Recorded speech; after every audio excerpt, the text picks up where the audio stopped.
दोस्तों, हरियाणा सरकार ने प्रदेश वासियों को एक बहुत बड़ी सौगात दी है। करनाल से यमुनानगर के बीच प्रस्तावित 64.6 किलोमीटर लंबी नई रेल लाइन परियोजना को मंजूरी दे दी है। ये रेल परियोजना अपने साथ विकास के नए अवसर लाएगी। 883 करोड़ रुपए की लागत वाली ये परियोजना 4 साल में पूरी होगी।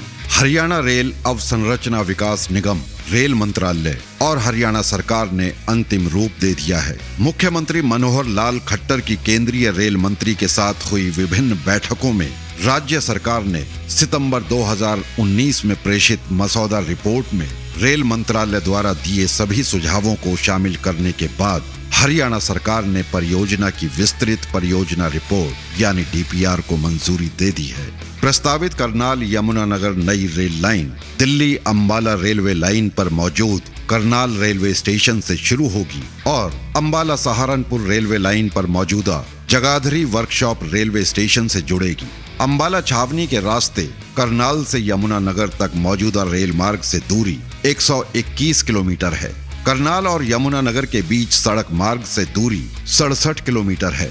इस प्रकार 64.6 किलोमीटर लंबी ये प्रस्तावित नई रेलवे लाइन इन दोनों शहरों के बीच सबसे छोटा लिंक प्रदान करेगी।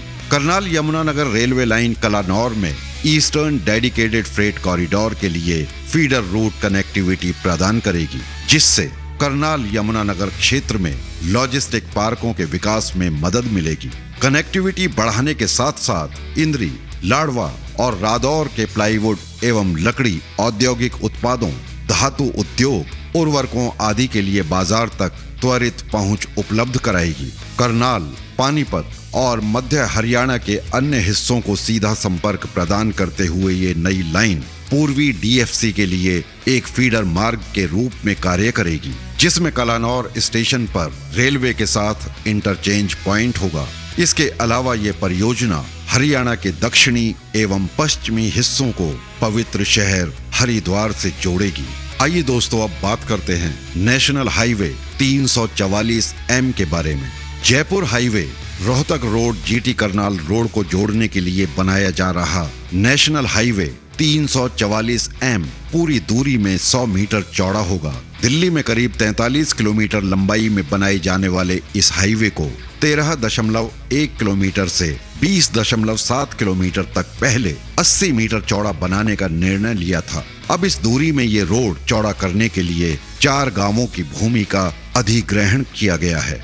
Jaipur highway GT Karnal road को जोड़ने के लिए रंगपुर स्थित शिव मूर्ति से बकौली गांव तक नेशनल हाईवे 344M बनाने की योजना तैयार की गई थी। ये हाईवे द्वारका, नजफगढ़, मुंडका, रोहिणी, बवाना, नरेला क्षेत्र से निकलेगा। यहाँ हम आपको बता दें कि इस हाईवे को पहले डीडीए बना रहा था और उसने शिव मूर्ति से भरथल चौक तक करीब 5 किलोमीटर दूरी में हाईवे बना भी दिया था, लेकिन द्वारका से आगे वो हाईवे नहीं बना पा रहा था। इस कारण अब इस हाईवे को बनाने का कार्य भारतीय राष्ट्रीय राजमार्ग प्राधिकरण को सौंपा गया है। भारतीय राष्ट्रीय राजमार्ग प्राधिकरण इस हाईवे को भरथल चौक से बकौली तक करीब 38 किलोमीटर लंबाई में बनाएगा।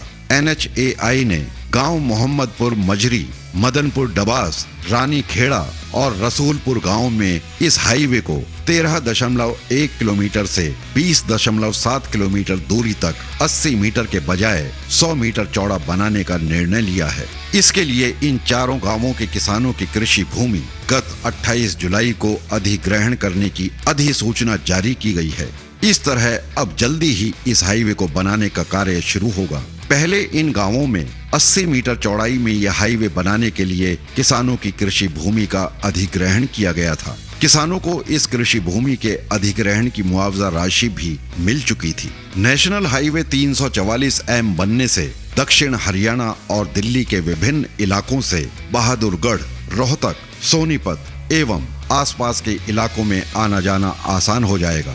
दरअसल इस हाईवे से दिल्ली के बक्करवाला से बहादुरगढ़ बाईपास को जोड़ने के लिए रोड बनाया जाएगा। इसी तरह बवाना से हरेवली बॉर्डर तक सोनीपत बाईपास को जोड़ने के लिए रोड बनाने की योजना है।